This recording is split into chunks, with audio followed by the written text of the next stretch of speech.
தேவனுக்கு எது பிரியம், தேவனுக்கு எது சித்தமானது என்பதை பகுத்தறிகிற அந்த அறிவு நமக்குள் இல்லைனா நாம் பாபிலோனிய சால்வையை போர்த்து கொண்டிருக்கிறோம் என்பது அர்த்தமாகும். ஆண்டவர் சொல்கிறார், உலகத்திற்கு ஒத்த வேஷம் தெரியாதீங்க. நாம யார் தெரியுமா? திரும்ப சொல்லுகிறேன், உடுத்தி கொண்டிருப்பது ரட்சிப்பின் வஸ்திரம், போர்த்து கொண்டிருப்பதோ பாபிலோனிய சால்வை. ஏன் இந்த பாபிலோனிய சால்வை? என் ஃப்ரெண்டு என்னை பார்க்கணும், என் சொந்தக்காரங்க என்னை பார்க்கணும், நான் இப்படிலாம் இல்லைனா இந்த நாகரிக உலகத்தில் ஏற்றுக்கொள்வாங்களா? ரட்சிப்பின் அனுபவம். நல்ல வஸ்திரத்தை உடுத்தி இருக்கிறோம். என்ன வஸ்திரம்? ரட்சிப்பின் வஸ்திரம். அதுல மாற்று கருத்தே கிடையாது. எல்லாரும் ரட்சிப்பின் வஸ்திரத்தை உடுத்தி இருக்கிறோம். ஆனால் போர்த்து கொண்டிருப்பதோ பாபிலோனிய சால்வை. யாருக்காக இந்த வேஷம்? எங்கே போகிறோம் என்று உங்களுக்கு தெரியாமல் இருக்கும் என்றால் நீங்கள் வேடிக்கை பார்க்கிறவர்களாய் மற்றவர்களை பார்த்து பிரமித்து பார்த்து கொண்டிருப்பீர்கள். இஸ்ரவேல் ஜனங்கள் நடந்து போகும்போது அநேக பட்டணங்களை அவர்கள் கடந்து போனார்கள். அநேக பட்டணத்தை அவர்கள் கடந்து போகும்போது அங்கே பிரம்மாண்டமான அலங்கங்கள் இருந்தது, பெரிய பெரிய கட்டடங்கள் இருந்தது, பெரிய பெரிய மாளிகைகள் இருந்தது.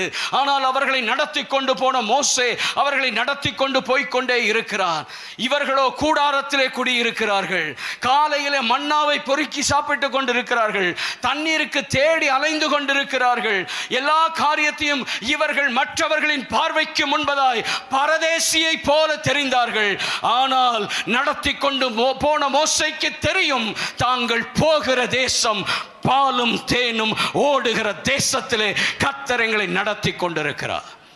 உனக்கு கர்த்தர் வைத்திருக்கிற கோல் தெரிஞ்சிட்ட அப்படின்னு சொன்னா, நம்முடைய ஆண்டவர் நம்மத்திலே ஏன் உலாவுகிறார் என்று சொன்னால், நம்மை ரட்சிப்பதற்காக, நம்மை பாதுகாப்பதற்காக, நமக்கு ஜெயத்தை கொடுப்பதற்காக அவர் நம்மத்திலே உலாவிக் கொண்டிருக்கிறார். இது இஸ்ரவேல் ஜனங்களுடைய வாழ்க்கையில நடந்த காரியம். இஸ்ரவேல் ஜனங்களை பார்த்துதான் ஆண்டவர் இந்த வார்த்தை சொல்கிறார், உன் தேவனாகிய கர்த்தர் உன்னை ரட்சிப்பதற்காக, உன் சத்துருக்களை உன் கரத்திலே ஒப்பு கொடுப்பதற்காக உன் பாளையத்திலே உலாவிக் கொண்டிருக்கிறார். பாளையம் என்று சொல்லுகிறதை இந்த காலை வேளையில நம்முடைய சமுதாயம் என்று நாம் எடுத்துக்கொள்ளலாம். நாம் புழங்குகிற இடம், நாம் புழங்கிக் கொண்டிருக்கிற இடம். அதாவது ஒவ்வொரு நாளும் வீட்டில் இருக்கிறோம், வேலைக்கு போறோம், பள்ளி கல்லூரிக்கு போகிறோம், சமுதாயத்தில் சிலரை சந்திக்கிறோம், உறவுகளை பார்க்கிறோம்.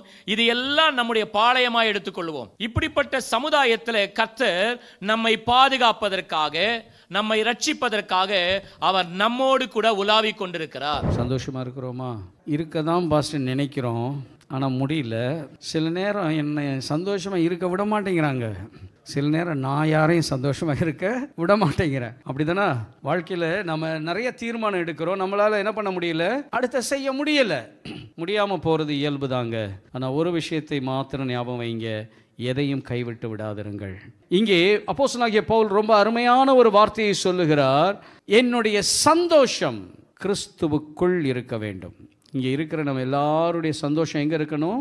கிறிஸ்துவுக்குள் இருக்க வேண்டும். In Christ my action, my joy, my food, my dress, my interest, my friendship, my entertainment, my business, my income, my expenditure, my wish, my will, whatever I do, wherever I stand, it should be in Christ. ஆமென். ஆனால் ஒரு காரியத்தை ஞாபகம் வைத்துக் கொள்ள வேண்டும், யார் நமக்கு நீதி செய்தாலும் நீதி செய்யாமற் போனாலும், யார் நமக்கு நியாயம் செய்தாலும் நியாயம் செய்யாமற் போனாலும், வானத்தையும் பூமியை உண்டாக்கின நம்முடைய தேவனாகிய கர்த்தர் அவர் யார் என்றால் நீதியுள்ள நியாயாதிபதியாய் இருக்கிறார். அவர் கண் கண்டபடி நியாய தீர்ப்பு கொடுக்க மாட்டார், காதல கேட்டபடி நியாய தீர்ப்பு கொடுக்க மாட்டார். அவர் இருதயத்தில், நம்முடைய இருதயத்தில் என்னெல்லாம் இருக்கோ அவை எல்லாவற்றையும் ஆராய்ந்து பார்த்து. அப்போ உயிரோடு எதுக்கு வச்சிருக்கிறாரு? கனி கொடுக்கும்படி. அல்லேலூயா. பிதாவினிடத்திலே ஆண்டவராக இயேசு பரிந்து பேசி, ஐயா இது இந்த வருஷமும் இருக்கட்டும், நான் கொத்தி எரு போடுவேன், இது கனி கொடுக்கும், கொடாவிட்டால் அடுத்த வருஷம் பார்த்துக்கலாம் என்று ஆண்டவர் பரிந்து பேசி நம்மை உயிரோடு வைத்திருக்கிற நோக்கம். அல்லேலூயா. படைப்பின் நோக்கம், நம்மை தெரிந்து கொண்ட நோக்கம், நம்மை ஏற்படுத்தின நோக்கம், நம்மை உயிரோடு வைத்திருக்கிற நோக்கம். எதுக்கு? கனி கொடுக்க வேண்டும்.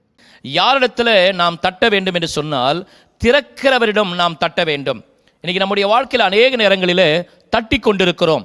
எங்கே தட்டி கொண்டிருக்கோன்னா, எங்கே திறக்க வாய்ப்பே இல்லையோ அங்கெல்லாம் தட்டி கொண்டே இருக்கிறோம். அதாவது இன்னும் ஒரு விதத்தில் சொல்லணும்னா, திறப்பதற்கு திராணி அற்றவர்களிடம் நாம் போய் தட்டிக்கிட்டே இருக்கிறோம்.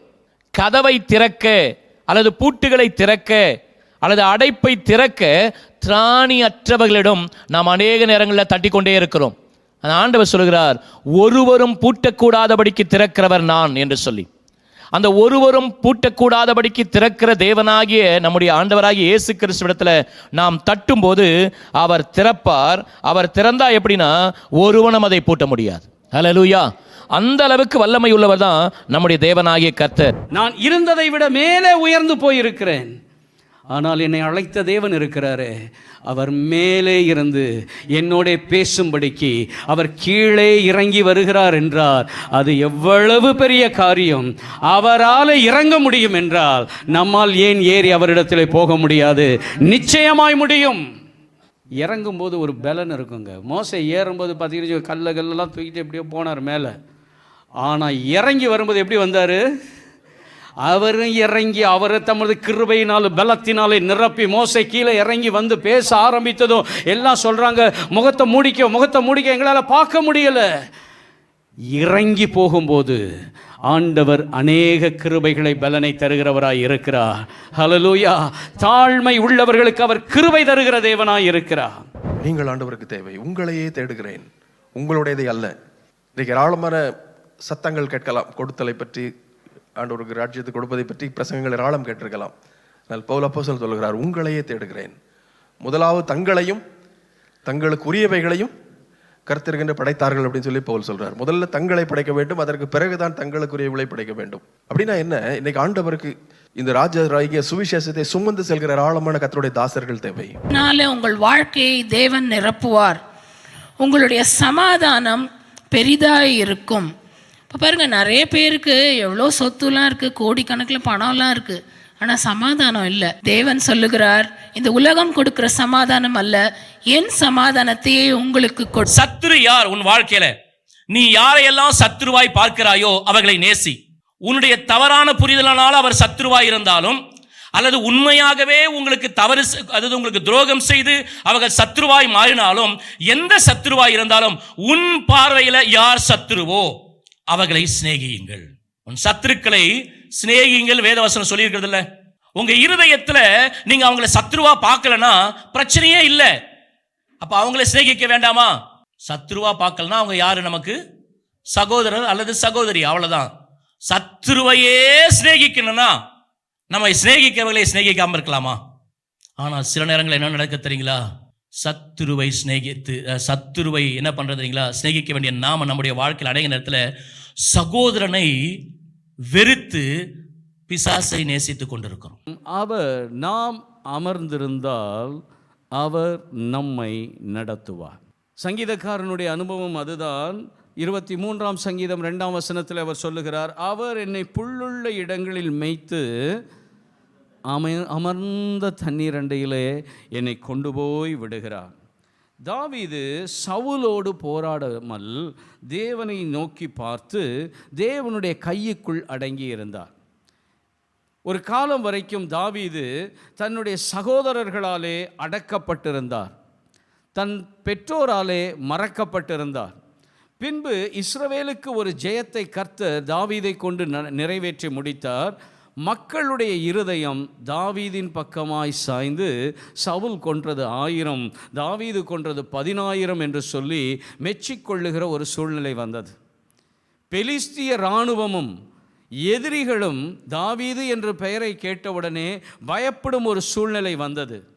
அப்படிப்பட்ட ஒரு சூழ்நிலையிலே தனக்கு எல்லாம் சாதகமாக, தனக்கு ஒரு புகழ்ச்சி நிறைந்த ஒரு நேரத்திலே அவனுக்கு விரோதமாய் சவுல் எழும்பின போது தாவீது பொறுமையோடே கர்த்தர் தன்னை உயர்த்தும் வரைக்கும் தேவ சமூகத்திலே காத்திருந்தபடியினாலே, என் அருமையானவர்களே, தாவீது தேவனை சார்ந்து அவன் இருந்ததினாலே தேவன் அருளின அமெரிக்கையான தண்ணீரை அவன் ஆத்துமா பருக முடியும். நம்முடைய வாழ்க்கையில் அநேக நேரங்களில் சுயபலத்தை பார்த்து கொண்டே இருக்கிறோம். சுயபலத்தை பார்த்து கொண்டிருந்தால் கர்த்தர் மேல் நமக்கு நம்பிக்கை வராது. கர்த்தர் பார்த்துக் கொள்வார் என்கிற நம்பிக்கை வராது.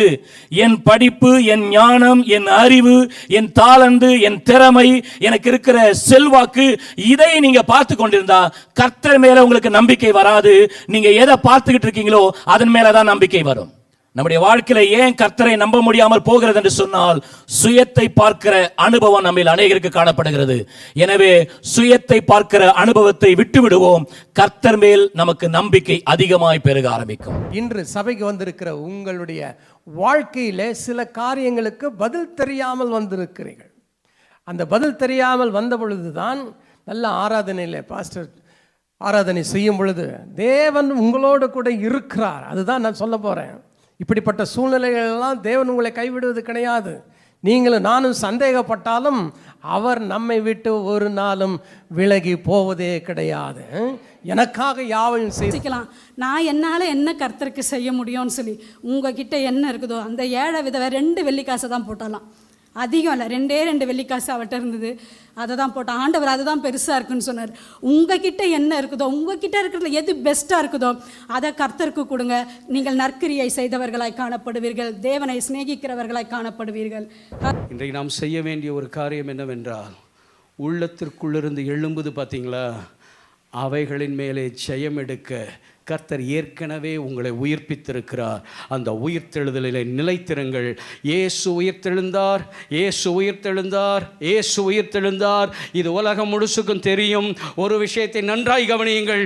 இயேசு உயிர்த்தெழுந்தார் என்று சொல்லுகிற தேவ பிள்ளைகள், அவரை நம்புகிற கிறிஸ்தவனும் உயிரோடு இருக்கிறான் என்பதை இந்த உலகத்திற்கு உறக்க சொல்ல வேண்டியவர்களாய் இருக்கிறோம். வீட்டில் கடைசி பிள்ளை வேலையெல்லாம் வாங்கலாம், ஆனா காட்டுக்குள்ள அனுப்பி வனாந்திரத்தில் அனுப்பி வேலை செய்ய அனுப்புறாங்க அப்படின்னும் போதுனா தகப்பனால புறக்கணிக்கப்பட்ட ஒரு சூழ்நிலை தான். அப்படிப்பட்ட நிலையிலும் தாவீது கர்த்தரை துதித்து கொண்டே இருந்தார். சவுலினால தாவீது துரத்தப்படுகிறார், அப்பவும் கர்த்தரை துதித்து கொண்டே இருக்கிறார்.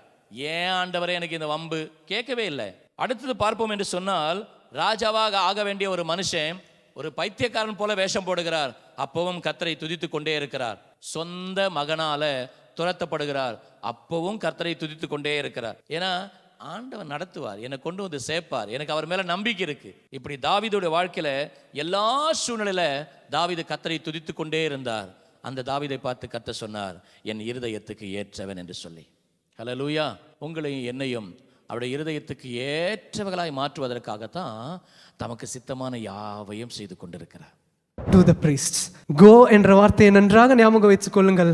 முதலாவது நாகமானுடைய வாழ்க்கையில தேவனுடைய வார்த்தை வந்தது, go wash yourself. இரண்டாவதாக தேவனுடைய வார்த்தை ஆபிரகாமுக்கு வந்ததை நாம் ஒப்பிட்டு பார்த்தோம். என்ன வந்துச்சு? go from your country, your people and your father's households to the land I will show you. மூன்றாவதாக 10 குஷ்டரோகிகள் இருந்ததை நாம் பார்க்கிறோம். அவர்கள் சுகத்திற்கும் தேவன் என்ன சொல்லுகிறார்? go and show yourself to the priests. இந்த காலை வேளையில தேவன் என்னுடைய வாழ்க்கையில் எதிர்பார்க்கிறது உடனடியாக ஒரு கீழ்ப்படிதலை எதிர்பார்க்கிறார். The word go always means God expects one immediate response, an immediate action. Are you willing to do it? தேவ ஜனமே, உங்களை பார்த்து இதை தான் கேட்கிறார், எப்போ திரும்பி வருவ? திரும்பி வா, நீ இல்லாம என்னால வாழ முடியாது.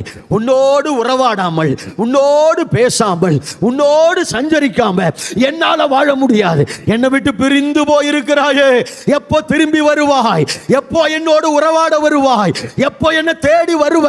எப்போ என் சமூகத்துக்கு வருவ என்று கர்த்தர் காத்து கொண்டே இருக்கிறார். ஆமென் சொல்லுங்களேன்.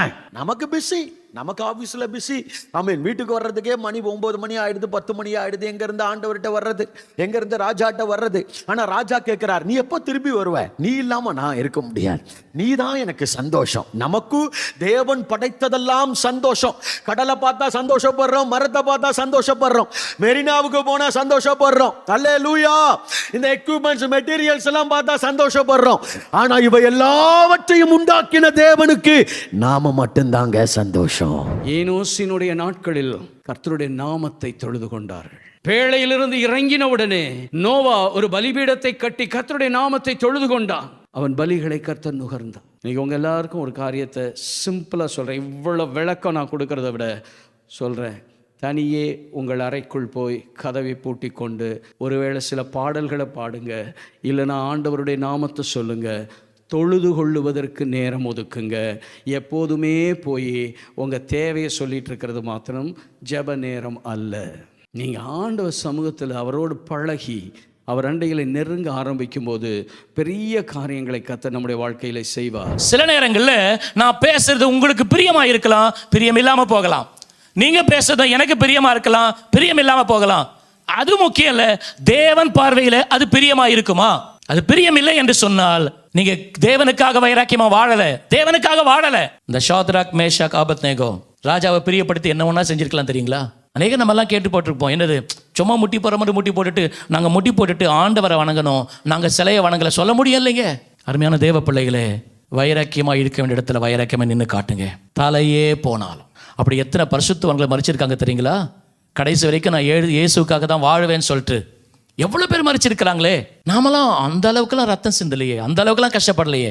அருமையான தேவ பிள்ளைகளே, தேவனுக்காக வைராக்கியமா வாழ்ந்தா உன்னை விடுதலையாக்க தூதனை அல்ல, கர்த்தரே இறங்கி வருவார். ஜனமே, நம்முடைய வாழ்க்கையிலே ஆண்டவர் செய்கிறதான பலவிதமான அற்புதங்களை சில நேரத்தில் நம்முடைய உறக்கங்களோ அசதிகளோ அல்லாவிட்டால் நம்முடைய ஜாக்கிரதையின்மைகளோ பல நேரத்தில் அதை நாம் அறிந்து கொள்ளாதபடிக்கு அது நம்மை தடைப்படுத்தி கொண்டே இருக்கிறது. ஆண்டவர் தூங்கிக் கொண்டிருந்த சீயோனை தட்டி சொல்லுகிறார், எழுந்துக்கோ, உன் வல்லமையை தரித்துக்கொள். என் அருமையானவர்களே, உங்களுக்கு எவ்வளவு பெரிய வல்லமை இருந்தாலும் சரி, நீங்கள் சிம்சோனை போல தூங்கிக் கொண்டிருக்கிற வேளைகளிலே உங்களை கட்டி போடுவதற்கு பல முறை முயற்சிகள் நடந்து கொண்டே இருக்கிறது. பல முறை வித்தியாசமான காரியங்கள் உங்கள் பலத்தை குறைப்பதற்காக திட்டமிட்டு கொண்டே இருக்கிறது.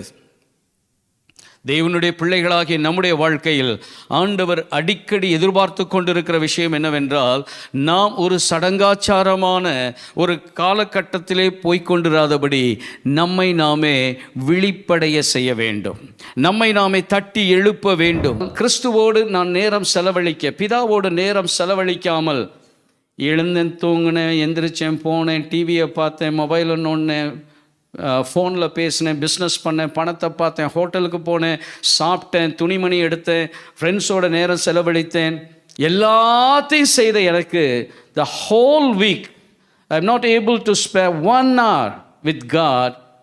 I am not only Christian, அதாவது நம்ம கிறிஸ்தவனாக மாத்திரம் அல்ல, நாம் நன்றி கெட்டவர்களாய் வாழ்ந்து கொண்டிருக்கிறோம் என்ற அர்த்தம். தேவன் எனக்கு பாராட்டின எத்தனையோ நன்மைகளுக்கு நடுவிலே அந்த தேவனோடு கூட நான் நேரம் செலவழியாமல் இருப்பேன் என்று சொன்னால், வாட் இஸ் பிரேயர்? பிரேயர் என்பது இட் இஸ் நாட் பெக்கிங், பிச்சை எடுக்கிறது அல்ல ஜெபம். Most of the time people are asking God. அதுவும் ஒரு பகுதி. த நம்பர் 1 என்ன அப்படின்னு சொன்னால், ஆண்டவரோடு இருக்கிற உறவை புதுப்பித்து கொள்ளுகிற நேரம். சில நேரங்களில் ஏன் உங்க பகைஞனை உங்களால் மேற்கொள்ள முடியாமல் இருக்கு தெரியுங்களா?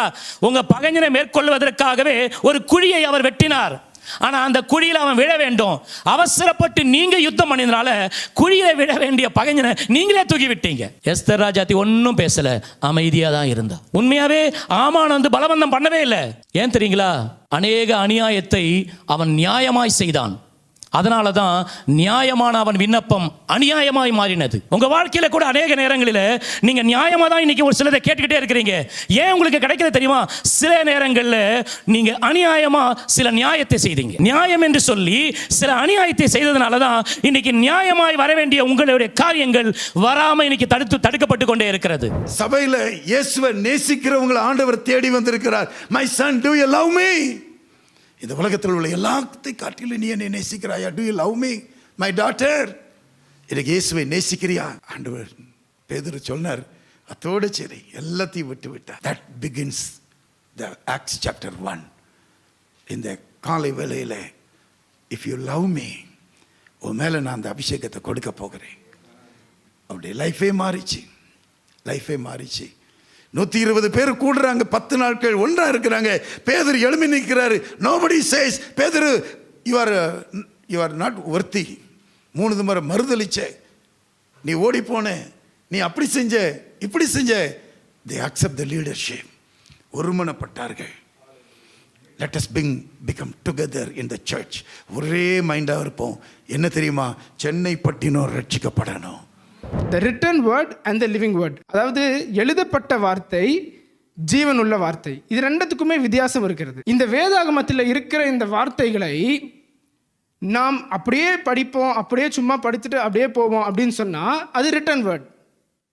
அதே ரிட்டன் வேர்டை நம்ம உள்வாங்கி படிப்போம் என்று சொன்னால் அது ஜீவனுள்ள வார்த்தையாய் மாறும். ஏனென்றால் இந்த வேதாகமத்தின் இந்த வேத புஸ்தகத்தில் இருக்கிற ஒவ்வொரு வார்த்தைகளுக்குமே ஜீவன் உண்டு. ஏனென்றால் வசனம் சொல்லுகிறது, இந்த மொத்த வேதாகமுமே தேவன் பரிசுத்த ஆவியானவரால் எழுதப்பட்ட the Holy Spirit inspired words. So இது எதுவுமே சும்மா ஒரு போன போக்கில் எழுதுனதோ இல்லை அவங்களோட சிந்தனையின் நிமித்தமாக எழுதுனதோ அல்ல. It's all given by God, which means this word is a living word. நோவாவின் அனுபவத்தை பார்ப்போம் என்று சொன்னால் அதே வசனம் 9ஆம் வசனத்தின் கடைசி பகுதியை வாசிங்க.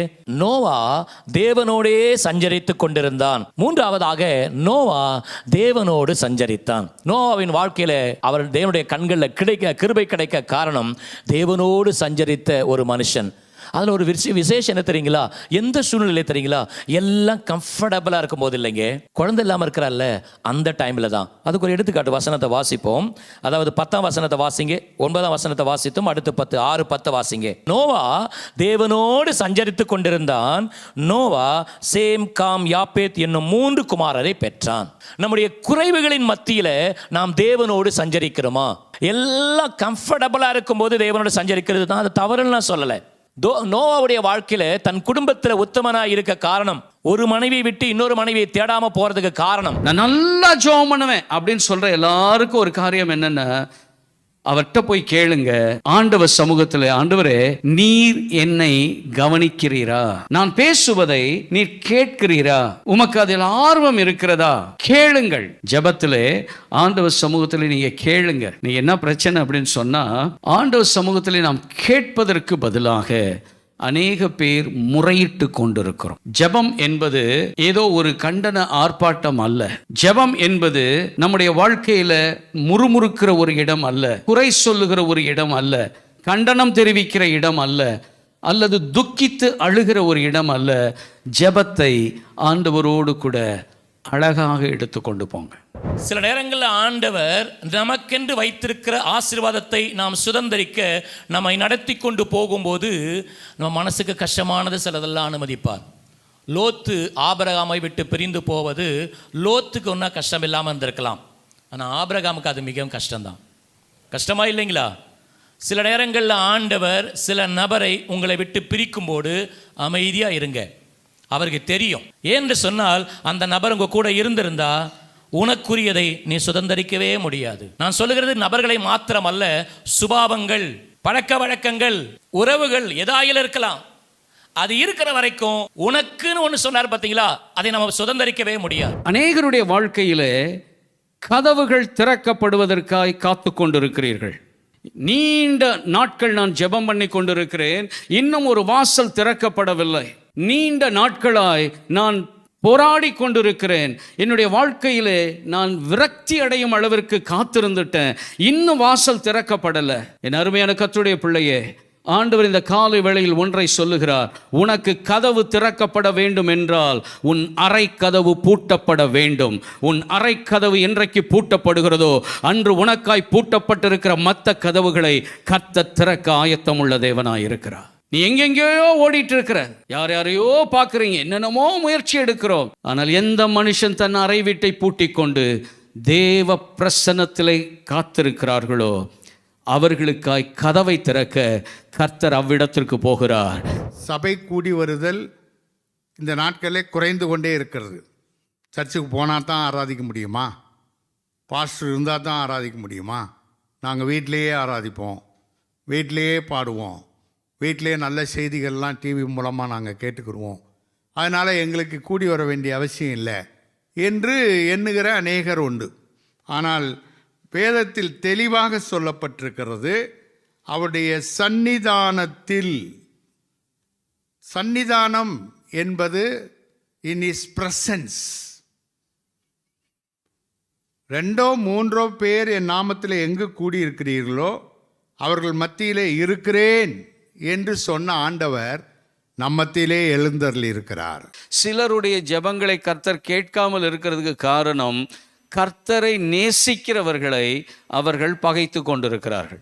ஆண்டவரை நேசிக்கிறவர்களை நம்முடைய வாழ்க்கையில் ஒருபோதும் என்ன பண்ணக்கூடாது, நம்முடைய கருத்துகளில் வேறுபாடுகள் இருக்கலாம், உடன்பாடுகள் ஏற்படாமல் இருக்கலாம், ஆனால் உள்ளத்திற்குள்ளே நாம அப்படிப்பட்ட தாவீதை பகைத்த கூட்டத்தை குறித்து தாவீது சொல்லுகிறான், அவர்கள் கூப்பிடுகிறார்கள், கர்த்தரை நோக்கி கூப்பிட்டார்கள், ஆனால் ஆண்டவர் பதிலே தரவில்லை. நம்முடைய ஜெபங்கள் கேட்கப்படாமல் அல்லது பதில் கிடைக்காமல் இருப்பதற்கு ஒரு காரணம், ஆண்டவர் நேசிக்கிற மனுஷன் அல்லது ஆண்டவரை நேசிக்கிற ஒரு மனுஷனை நம்முடைய வாழ்க்கையில் எந்த சூழ்நிலையிலும் நாம் உள்ளத்திலே பகைக்காமல் இருந்தால் நம்முடைய இருதயத்தின் வேண்டுதல்களுக்கு கர்த்தர் அருள் செய்கிறவராயிருக்கிறார். ஆமென். அநேகருடைய வாழ்க்கைக்குள்ளே மறைந்து கிடக்கிற ரகசிய பாவங்கள், ஒரு புருஷனுடைய வாழ்க்கையில் மறைந்திருக்கிற ரகசிய பாவம் அந்த குடும்பத்திற்குள்ளே சமாதான கேட்டை கொண்டு வரும். ஒரு மனைவிக்குள்ளே மறைந்திருக்கிற ஒரு ரகசிய பாவம் அந்த வீட்டிற்குள்ளே பல பிரிவினைகளை கொண்டு வரும். ஏன் இந்த போராட்டம், ஏன் இந்த சூழ்நிலை? உனக்குள்ளே இச்சைகளை தூண்டும்படி ஒரு சத்ரு போராடி கொண்டே இருக்கிறான், அவன் தூண்டுகிறான். அதற்கு நீ இணங்கி விட்டால் உங்களுடைய வாழ்க்கையிலே நீங்கள் பெற்றுக்கொள்ள வேண்டிய நன்மைகளையும் அற்புதங்களையும் இழக்கும்படி போராடுகிறான். அநேக ஆண்டுகளுக்கு பிறகு ஆண்டவர் மோசையோடு பேசுறார், தரிசனத்தில் வரார், முச்செடி எரியுது. என்ன ஆச்சரியமா இருக்கு, கிட்ட போய் பார்க்கறாரு, ஆண்டவர் பேசுறார், மோசே மோசே, இப்போ நான் உன்னை எகிப்துக்கு அனுப்புறேன், என் ஜனத்தை நீ விடுதலை ஆக்கணும். என்னால் முடியாது ஆண்டவரே, முதல்ல முடியாதுன்றாரு. அதுக்கு பிறகு ஆண்டவர் அவரை கன்வின்ஸ் பண்ணி அனுப்புகிறாரு. மோசே போகிறாரு, போய் ஜனங்களை விடுதலை ஆக்கி கொண்டு வராரு. மோசே கொண்டு வரும்போது அநேக அற்புதங்கள் நடக்குது. இந்த அற்புதம்லாம் ஏன் முதல்ல நடக்கலை அப்படின்னா, அந்த நேரத்தில் மோசே தேவனை முன் வைக்காம தன்னுடைய ஞானத்தையும் அறிவையும் தாளந்துகளையும் திறமைகளையும் செல்வாக்குகளையும் முன் வைத்ததுனால அந்த திட்டம் என்ன ஆயிடுச்சுங்க, தோற்று போயிடுச்சு. ஆனா இப்போ தரிசனத்தை கொடுத்தவரே திட்டத்தை கொடுத்திருக்கிறாரா? சாதாரணமா நடக்குது. அதான் ஒரு மனுஷனுக்கு ஜெபிக்க நேரம் இல்லை, வேத வாசிக்க நேரம் இல்லை, ஊழியம் செய்யறதுக்கு நேரம் இல்லை, தேவன் ஆராதிக்க நேரம் இல்லாமல் ஒருத்தன் பிஸியா இருக்குன்னா பீயிங் அண்டர் சைட்டானிக் யோக். இன்னும் புது விஷயமா இருக்கு நினைக்காதீங்க. பீயிங் அண்டர் சைட்டானிக் யோக், அதாவது பிசாசுடைய நுகத்தடியில உட்கார்ந்து இருக்கான்னு அர்த்தம். நான் உங்களை சொல்லல, அப்படி யாராவது செக் பண்ணிக்கங்க, சரிங்களா? ரொம்ப பிஸியா இருக்கு, சந்தோஷம். எப்படி ஐடியல் மைண்ட் இஸ் டெபிள் ஒர்க் சொல்றோம். அதே சமயத்துல கர்த்தருடைய விஷயத்துல நீங்களும் எப்படி இருக்கும்? ஸோ மரியாதை கர்த்தர் சொல்லுகிறார், மார்த்தாலே நீ அநேக காரியங்களை வச்சு கவலைப்படுகிற, அதுவும் தேவைதான், அதற்கு மேலானது அவள் மரியாள் தன்னை விட்டு எடுபடாத நல்ல பங்கை தெரிந்து கொண்டான்னு சொல்லி பெரியமார்களே. ஏவாளுக்கு அந்த சம்பவம், அந்த கீழ்ப்படியாம போன அந்த சம்பவம் நடந்தது காரணம் என்ன சொன்னா, at that time Adam was not with Eve. அங்க ஆதாம் இருந்தா, ஐயோ இப்படி எல்லா வசனம் சொல்லி இருக்குது, இப்படிதான் சொல்லி இருக்குது. யார் சொல்லியிருப்பான்? ஆதாம் சொல்லியிருப்பான். அப்போ we need the fellowship of God's people with us. தேவனுடைய ஜனங்களோட fellowship நம்ம கூட இருக்கணும். தேவன் நமக்கு செய்வதை ஒருத்தர் மட்டும்தான் தடுக்க முடியும். அது யாருன்னா நாம தான். எனக்கு தேவன் செய்வதை நான் மட்டும்தான் தடுக்க முடியும். எப்படி என்று சொன்னால், நானே தேவன் என்று அவர் சொல்லியிருக்கிறார்ல, அவர் தேவன் என்பதற்கு நான் சாட்சியாய் வாழாவிட்டால் எனக்கு அவர் செய்ய நினைச்சதை நானே தடுத்துடுவேன். நம்முடைய வாழ்க்கையில தேவன் நமக்கு செய்ய நினைத்ததை அது அப்படியே நிறைவேற வேண்டும் என்று சொன்னால், நாம் தேவனுக்கு இந்த பூமியில ஜீவனுள்ள சாட்சிகளாய் விளங்க வேண்டும் என்று கர்த்தர் எதிர்பார்க்கிறார். இந்த பூமியில் நாம் சாட்சியாய் விளங்கும் போது ஆண்டவர் நமக்கு செய்வதை எந்த ஒரு மனுஷனும் தடுக்கவே முடியாது. யோபு 5ஆம் அதிகாரம் 9ஆம் வசனத்தில் சொல்லியிருக்கிறது, அவர் ஆராய்ந்து முடியாத பெரிய காரியங்களையும் எண்ணி முடியாத அதிசயங்களையும் செய்கிற தேவனாய் இருக்கிறாராம். அவர் செய்கிற அதிசயங்கள் எப்படிப்பட்டதுன்னா, ஆராய்ந்து முடியாததாய் இருக்கிறதாம், எண்ணி முடியாததாய். நான் கர்த்தரிடத்தில் ஒன்றை கேட்டேன், அதையே நாடுவேன், நான் கர்த்தருடைய மகிமையை பார்க்கும்படியாக. இந்த காலை வேளையிலே கர்த்தருடைய ஆலயத்திற்குள்ளே வந்திருக்கிற நாம், ஒருவேளை நாம் நமக்குள்ளாக ஒரு கேள்வியை கேட்போம் என்றால், நான் கடைசியாக தேவ மகிமையை கண்டது எப்போது? அல்லாவிட்டால் நம்முடைய வாழ்க்கையில் அந்த தேவ மகிமையை இதுவரைக்கும் நம்மால் காண முடிந்ததா? இல்லை. எல்லாரும் சொல்லிக் கொள்வதற்கு அவர்களுக்கென்று ஒரு கடவுள் உண்டு, ஒரு படம் உண்டு, ஒரு சிலை உண்டு. அதை பார்க்கும்போது அவர்களுக்கு பக்தி வருகிறது. ஆனால் இத்தனை வருடம் நான் தேவனை பின்பற்றி போகிற நான், அவர் மகா வல்லமையுடையவர், சர்வ வல்லமையுடையவர், எல்ஷடாய், எத்தனையோ வார்த்தைகளிலே நான் அவரை விவரித்திருக்கிறேன். ஆனால் நாம் எல்லாருமே யாருன்னா தேவ சாயல் என்பதை மறந்து விடாதீர்கள். ஆண்டவர் இந்த உலகத்துல மனுஷனை படைக்கும் போது தமது சாயலாக தமது ரூபத்தின்படி மனுஷனை அவர் சிருஷ்டித்தார். நம் ஒவ்வொருவரையும் ஆண்டவர் அவருடைய சாயலாக அவருடைய ரூபத்தின்படி சிருஷ்டித்திருக்கிறார். நாம் தேவ சாயல்ல படைக்கப்பட்டவங்க. தேவ சாயல்ல படைக்கப்பட்ட இந்த ஆலயத்தை நாம் தீட்டுப்படுத்தினால் அல்லது இந்த ஆலயத்தை நாம் கெடுத்தால் ஆண்டவர் சொன்னார், நான் அவனை கெடுப்பேன். தேவனை என்னுடைய பொக்கிஷமாக நான் வைக்கும்போது பரலோகத்தில் இருக்கும் ஐஸ்வர்யத்தை என் கண்கள் சுதந்திரித்துக் கொள்ளும்.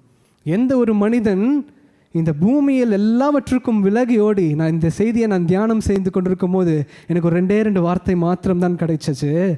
Ether you can touch eternal treasures or you can fill your life with earthly pleasure. earthly pleasureல கை வச்ச மனுஷன் கனவுல கூட நினைக்கக்கூடாது எட்டர்னல் ட்ரெஷர்ஸ் அவனுக்கு கிடைக்கும்னு. earthly pleasures or eternal treasure, the choice is yours. ஒரு மனுஷன் தேவனை தன்னுடைய பொக்கிஷமாக வைத்து ஓடுகிற மனுஷன், அவனுடைய வாழ்க்கையில் தேவனும் அவனை பொக்கிஷமாக வைப்பார். இன்றைக்கு எந்த நாளில் நான் யோசிக்க வேண்டிய முதல் காரியம் என்னவென்றால், தேவன் என்னுடைய பொக்கிஷமாக, மற்றவர்கள் வாழ்க்கையில் அல்ல, என்னுடைய வாழ்க்கையில் தேவன் பொக்கிஷமாக. கண்மலையின் மேல் கட்டின வீடுனா நேரம் எடுக்கும், ஆனால் மணல் மேலே கட்டுற வீட்டுக்கு ரொம்ப சீக்கிரம் கட்டிடலாம். ஏன்னா கண்மலையில் அதுக்கு கொண்டு போயிட்டு அங்கே சேர்த்து, ஏன்னா மேலே கண்மலைன்னா மேலே தானே, சீக்கிரத்தில் பொருள்லாம் கொண்டு போக முடியாதுல்ல, அதெல்லாம் கொண்டு போய் நேரம் எடுத்து கட்டணும். சில நேரங்கள் நம்ம வாழ்க்கையில் சில ஆசீர்வாதங்கள் தாமதிக்கலாம். பயப்படாதீங்க, ஸ்ட்ராங் ஆகிட்டே இருக்குது. சில நேரத்தில் உடனே வந்துடும், கொஞ்சம் எச்சரிக்கையாயிருங்க. இன்றைக்கி நம்முடைய வாழ்க்கையில் ஆராய்ந்து பார்ப்போம். எதன் மேல் கட்டுகிறோம்? கண்மலையின் மேலா, மணலின் மேலா? எதை கொண்டு கட்டி கொண்டிருக்கிறோம்? கர்த்தருடைய வார்த்தை, ஜெப வாழ்க்கை, சாட்சியுள்ள வாழ்க்கை, நற்கிரியைகள், கிறிஸ்துவ நிமித்தம் வருகிற உபத்திரவங்களால் கட்டுங்க. மாம்சத்தின் கிரியைகளால் கட்டவே கட்ட. நீ கர்த்தருக்கு பயப்படுகிற சகோதரனாய் சகோதரியாய் இருப்பாய் என்று சொன்னால், ஆண்டவராகிய தேவன் உன் தாழ்பால்களை பலப்படுத்துகிற சர்வ வல்லமையுள்ள தேவனாய் இருக்கிறார். ஆமென். நோவாவுக்கு கர்த்தர் அந்த கிருபைகளை தந்தார். தாவீது ரொம்ப அருமையாக சொல்லுகிறான், தீங்கு நாளில் அவர் என்னை தம்முடைய கூடாரத்தில் மறைத்து. உலகம் முழுசும் போராட்டம் வந்தாலும் ஆண்டவர் நம்மை தம்முடைய கூடாரத்தில் மறைத்து பாதுகாக்கிற தேவனாய் இருக்கிறார். ஆமென். மனுஷருடைய சண்டைக்கு உங்களை விலக்கி பாதுகாக்கிறவர். சில கூட்டம் இருக்கு, அகங்காரத்தோடு உங்களோடு போராடிக்கிட்டே இருக்குதா? பயப்படாதீங்க. அவரை துதித்து தாழ்மையோடு இருந்து அவர் கிருபைக்கு நீ காத்திருப்பாய் என்று சொன்னால், உனக்கு விரோதமாய் குற்றம் படுத்துகிற எந்த நாவையும், யுத்தத்தில் எழும்புகிற எந்த ஆயுதத்தையும் வாய்க்காமற் போக பண்ணும்படிக்கு உன் தேவனாகிய கர்த்தர் உனக்காக ஒரு பாதுகாப்பை கர்த்தர் கட்டளையிடுகிறார். 3 நாள் பிரசங்கத்தை கேட்டாங்க. அந்த 3 நாள் பிரசங்கத்தை கேட்ட ஜனங்கள்ல சிலர் சுகத்துக்காக மட்டும்தான் வந்தாங்க, சிலர் சாப்பாட்டுக்காக வந்தாங்க. ஏற்கனவே 5 அப்பா 2 மீனை கொடுத்துருக்கிறாரு, அதனால இன்னைக்கும் சாப்பாடு கிடைக்கலாம் அப்படின்னு வந்த ஒரு கூட்டமும் அதில் இருந்தது. சரிங்களா? இன்னைக்கு எந்த வேலையும் இல்லை, இயேசு நல்லா தானே போதிக்கிறாரு, அப்படியே ரசிகர்களாக வந்த ஒரு கூட்டமும் அங்கே இருந்தது. உண்மையாகவே இயேசுவை தேடின ஒரு கூட்டமும் இருந்தது. அருமையான தேவ பிள்ளைகளே, 3 நாள் இயேசுவோடு தங்கியிருந்தவர்களை பார்த்து வழியிலே சோர்ந்து போவார்களே என்று அக்கறையாக இருப்பார் என்று சொன்னால், நாம் எல்லாம் சிலர் மாதக்கணக்கில் இயேசுவை பின்பற்றுகிறோம், வருடக்கணக்கில் இயேசுவை பின்பற்றுகிறோம், சிலரெல்லாம் பிறந்ததிலிருந்து இயேசுவை பின்பற்றுகிறோம். நம்மேல் அவர் அக்கறை உள்ளவராக இல்லாமல் இருப்பாரோ? 3 நாள் தாங்க, 3 நாள் உட்காந்து பிரசங்கத்தை கேட்டாங்களாம். பிரசங்கத்தின்படி நடந்தவங்கலாம் சொல்லலை, பிரசங்கத்தை கேட்டவர்கள் மேலேயே வழியிலே சோர்ந்து போவாங்களேன்னு சொல்லி அக்கறை உள்ளவராக இருந்த கர்த்தர் அவருக்காக ஓடிக்கொண்டிருக்கிற நம்மேல் அவர் அக்கறை உள்ளவராக இருக்க மாட்டாரோ?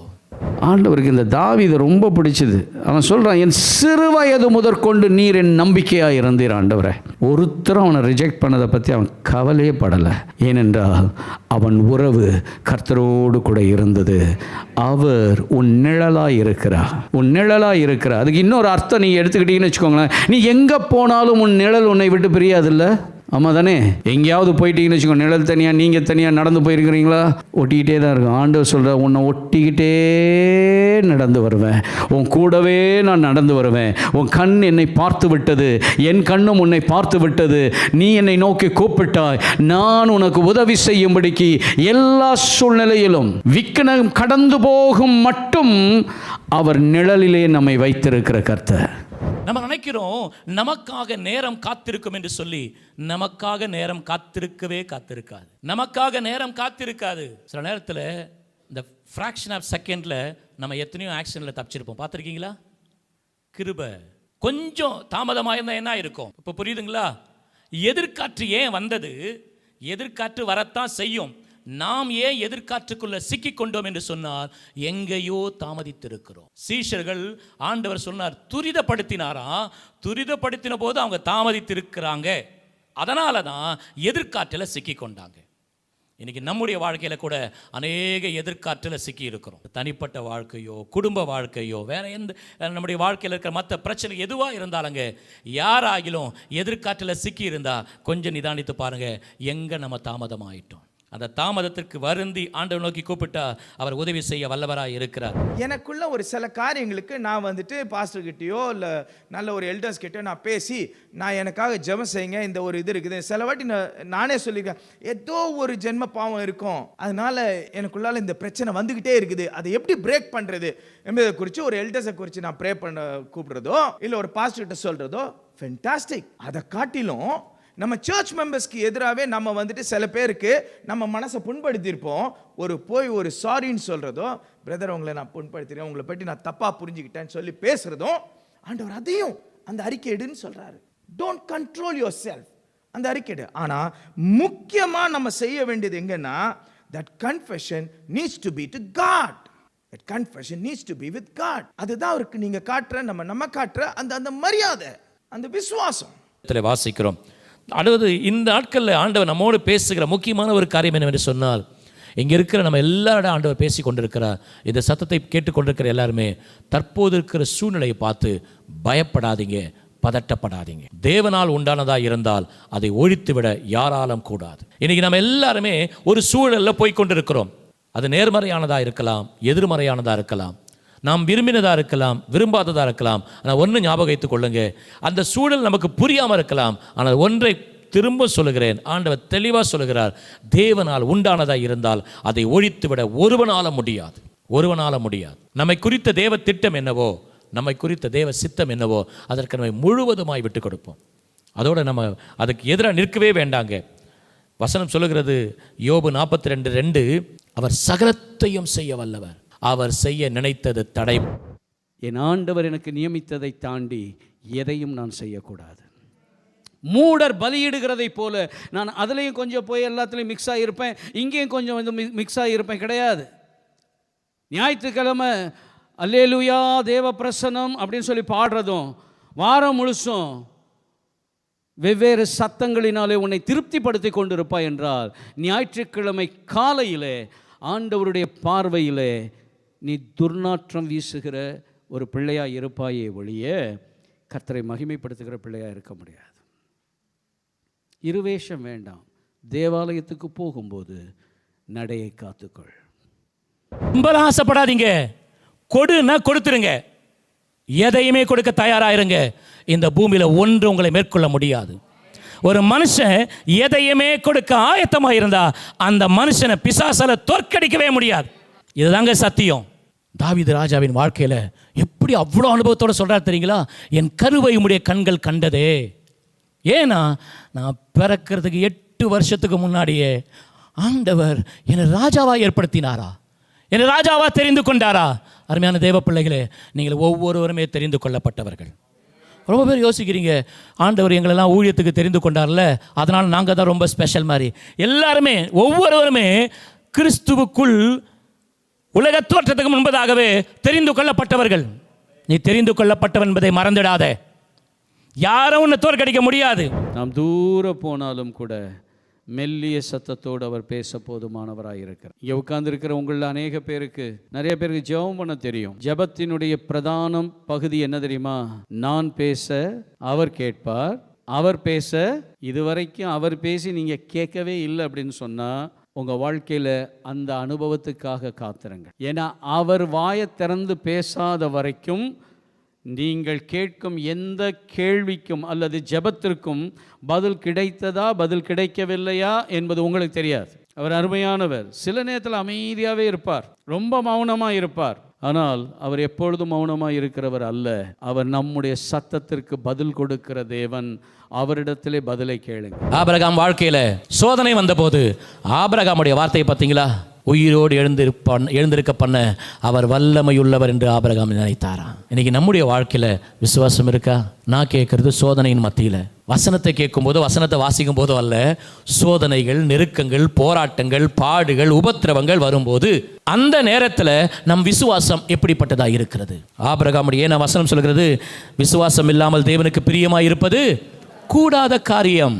எபிரேயர் 11:6 தான் சொல்லுகிறது. சோதனையின் மத்தியில ஆபிரகாமுடைய தேவனுக்கு பயப்படுகிற பயம் என்கிற சுபாவம், கீழ்ப்படிதல் என்கிற சுபாவம், விசுவாசம் என்கிற சுபாவம் வெளி. ஒரு விஷயத்தை நன்றாய் புரிந்து கொள்ளுங்கள். சில நேரத்தில் நம்முடைய வாழ்க்கையிலே கீழ்ப்படியாதவர்களோடு சேர்ந்து நாமும் சில சிரமங்களை அனுபவிக்க வேண்டியிருக்கும்.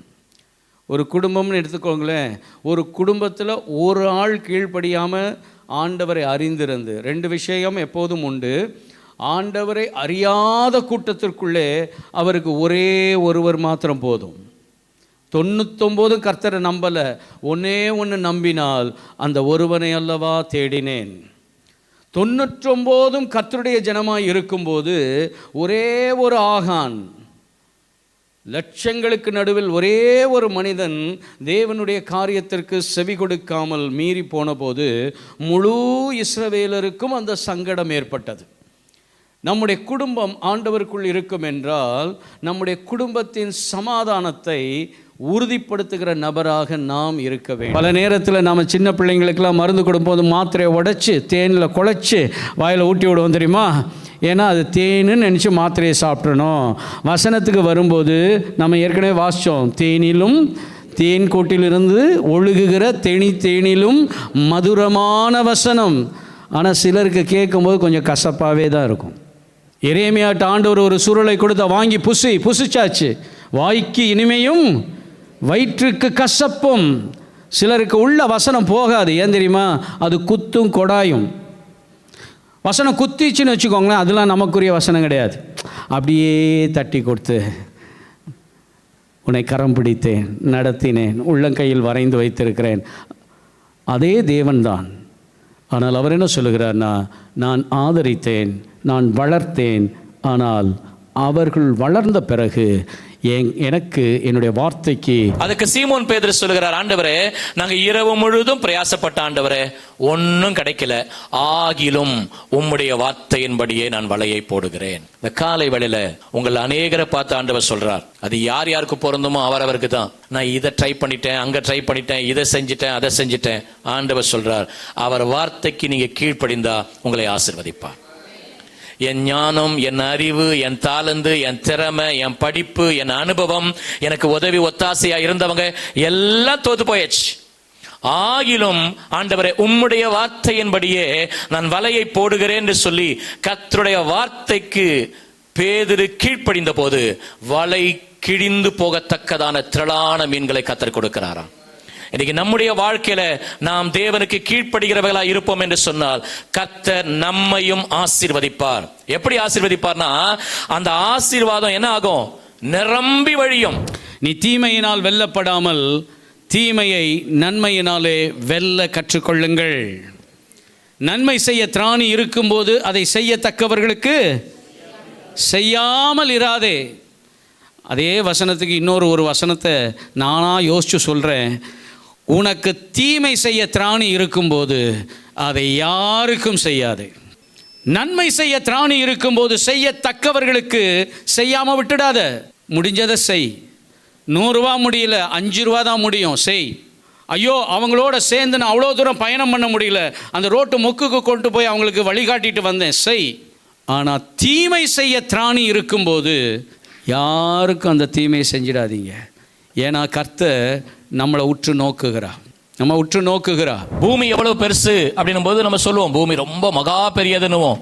பூமியை விட சூரியன் பெருசு, பூமியை விட சந்திரன் பெருசு, நட்சத்திரங்கள் பெரியது, இப்படி பல காரியங்களை சொல்லுவோம். இந்த நட்சத்திரங்கள், இந்த பூமி, சூரியன், சந்திரன், இவை எல்லாம் இருக்கிற இந்த ஆகாய மண்டலம் அது எவ்வளவு மகா பெரியதா இருக்கிறது.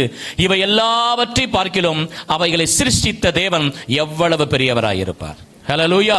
அவ்வளவு மகா பெரிய தேவன் தான் நாம் ஆராதிக்கிற இந்த தேவன், நாம் நம்புகிற தேவன் அவ்வளவு பெரிய தேவனா இருக்கிறார். ஆனா அதுல என்ன ஒரே ஒரு காரியம் அடங்கி இருக்குதுன்னா, நீங்க அவரை எவ்வளவு பெரியவரா பார்க்கிறீங்களோ அவ்வளவு பெரியவரா உங்க கண்ணுக்கு தெரியவார். நீங்க எவ்வளவு அவரை சிறியவரா பார்க்கறீங்களோ அவ்வளவு சிறியவரா உங்க கண்ணுக்கு தெரியவார். ஆனா ஒண்ணு ஞாபகம் வைத்துக் கொள்ளுங்க, நம்முடைய பார்வை வைத்து அவர் பெரியவரா சிறியவரா கிடையாது. நாம் நம்பினாலும் நம்பாவிட்டாலும் அவர் மகா பெரிய தேவன். சில விதையை தெளியுங்கள், சில விதையை தூவுங்கள், சில விதையை ஒரு இடத்தில் வளர்த்து அதை கொண்டு வந்து நட்டு வையுங்கள்.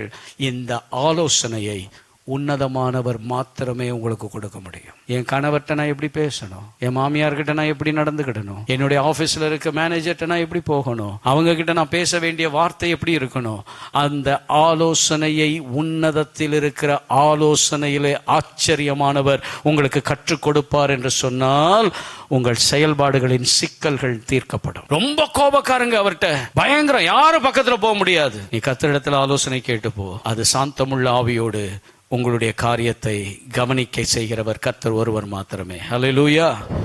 அதுக்கப்புறம் அந்த பெண்ணை பார்த்து இயேசு கேட்கிறாரு, உன்னை கல்லெறிய வந்தாங்களே அவங்களாம் எங்கன்னாரு. எல்லாரும் போயிட்டாங்க ஆண்டவரே. கல்லை எரியணும்னா இயேசு தான் எரிஞ்சிருக்கணும். இயேசு முதல் கல்லை எரிந்திருந்தா மற்றவங்க எல்லாரும் எரிந்திருக்கலாம். முடியும் தானங்க? முதல் கல்லை எரிய வேண்டிய அதிகாரமுடையவரே அமைதியா இருக்கிறார். நீங்க நம்ம வாழ்க்கையில எத்தனை முறை கல்லை எரிஞ்சுக்கிட்டு இருக்கிறோம்? அப்ப மற்றவங்களை நியாயம் தீர்க்க கூடாதா? நியாயம் தீர்க்கிற உரிமையை உங்களுக்கும் எனக்கு ஆண்டவர் கொடுக்கவே இல்லை. ரோமர் 2ஆம் அதிகாரத்துல 1-2 வசனங்கள் அப்படியே சொல்லுகிறது, மற்றவர்களை குற்றவாளிகளாக தீர்க்காதிருங்கள். அப்ப மத்தவங்க தப்பு பண்ணா தப்பு பண்ணலன்னு சொல்லணும்னா பொய்யெல்லாம் சொல்ல தேவையில்லை. தப்பு பண்ணா தப்பு பண்ணாங்க தான், பாவம் செஞ்சா பாவிதான், நீதிமான்லாம் சொல்ல வேண்டாம். ஆனால் குற்றவாளிகளாக தீர்க்காதிருங்கள். ஜட்ஜ் பண்ற வேலை நம்முடைய வேலை கிடையாது, நியாயம் தீர்க்கிற வேலை நம்முடைய வேலை கிடையாது. அப்ப என்னதான் செய்யலாம் அப்படின்னும் போதுனா, உண்மையாவே ஒரு பிள்ளை தவறு செய்யறாங்க, இல்ல சபையில் இருக்கிற ஒரு விசுவாசியோ அல்லது சகோதரியோ சகோதரனோ ஒருத்தர் தவறு செய்யறாங்க அப்படின்னா, உண்மையாக ஒரு ஆத்தும பாரம் இருந்தா அவங்களுக்காக ஜெபிக்கணும். ஜெபிக்கிறத விட்டுட்டு நியாயம் தீர்த்தால் நமக்கு கிடைச்ச மன்னிப்பை நாம் இழந்து விடுவோம். உன் இருதயத்துக்குள்ளே எதை போட்டு வச்சிருக்கிற? உன் இருதயத்திற்குள் கேட்டை நிரப்பி வைத்திருந்தா என்றால் ஆண்டவரே உனக்கு திருவிருந்து கொடுத்தாலும் உனக்கு உள்ளே நீ புதைத்து வைத்திருக்கிறது மாத்திரம் முளைக்குமே ஒழிய ஆசீர்வாதம் உன்னதத்திலிருந்து உண்மையில் இறங்கி வரவே வராது. கம்யூனியன்ல விளையாடாதீங்க. people are thinking பாஸ்டர் ஏன் அவருக்கு கம்யூனியன் கொடுத்தா? உன் தலையெழுத்தை நிர்ணயிக்கிறதுக்கு ஆண்டவர் வைத்தது. எஸ்ரா தனது ஜனத்தை நோக்கி அவன் கேட்டபோது எல்லா காரியத்தையும் சொல்லிவிட்டு கடைசி ஒரு இதுல கையெழுத்து போட சொல்லுவான். எஸ்ரா கையெழுத்து போட சொல்லும் போது அவன் சொல்லுகிறது, இந்த காரியத்திலே நீ கையெழுத்து போடுகிறாய், இதனாலே ஆசீர்வாதம் ஆனாலும் சாபமானாலும் இதன்படி நடந்தால் ஆசீர்வாதம், இதை மீறினால் நீயும் உன் சந்ததியும் சபிக்கப்படும் என்பதற்கு கையெழுத்து போடுன்னு கேட்பார். திருவிருந்து என்பது தேவன் நம்மோடு ஏற்படுத்தின உடன்படிக்கை. அவரை நினைவு கூறும்படிக்கு அவர் நமக்கு ஏற்படுத்தி வைத்திருக்கிறார். அவரை நினைக்க கூடாத எந்த சாபம் நம்முடைய இருதயங்களுக்குள்ளே இருக்கும் என்றால் அந்த சாபம் நம்மோடு கூட தீவிரித்து செயல்படும் என்பதையும் நினைவில் கொண்டு கர்த்தருடைய பந்திக்குள்ள இருக்கு. புத்தி இல்லாதவர்களுக்கு ஒரு பெரிய அசைவு வந்தது பாத்தீங்களா, உங்களுக்கும் வரும். புத்தி இல்லாதவர்களுக்கு ஒரு பாடு வந்தது பாத்தீங்களா, உங்களுக்கும் வரும். ஒரே வித்தியாசம் தான், அவங்க விழுந்துட்டாங்க, நீங்க விழ மாட்டீங்க, இவ்வளவுதான். ஒரு மனுஷன் வசனத்தின்படி வாழ்கிற மனுஷனா இருந்தான் நிச்சயமா கீழே விட மாட்டான். ஹல்லேலூயா. எழுந்து நிமிர்ந்து நிற்க பண்ண வல்லமையுள்ள தேவன் தான் நாம் ஆராதிக்கிற தேவனாகிய கர்த்தர். ஹல்லேலூயா. ஏன் தெரியுங்களா எழுந்து நிக்கிறாங்க? வசனத்தின்படி வாழ்ந்தா நாம எங்க இருக்கிறோம் தெரியுங்களா? கண்மலையின் மேல் அஸ்திபாரம் போடப்பட்டவர்கள். கண்மலைனா யாருங்க? கிறிஸ்துவின் மேல அஸ்திபாரம் போடப்பட்டவர்கள். கிறிஸ்து கீழே விழுந்தாதான் நாம விழ முடியும். வசனத்தின்படி வாழுகிற மனுஷன் ஏழையோ பணக்காரனோ படித்தவர்களோ படிக்காதவர்களோ அழகுள்ளவர்களோ அழகற்றவர்களோ யாராக இருந்தாலும் அவங்க நினைச்சு நிக்க முடியும். ஏன் முடியும் தெரியுங்களா? வசனம் சொல்லுது, அவர்கள் புத்தி உள்ளவர்கள்.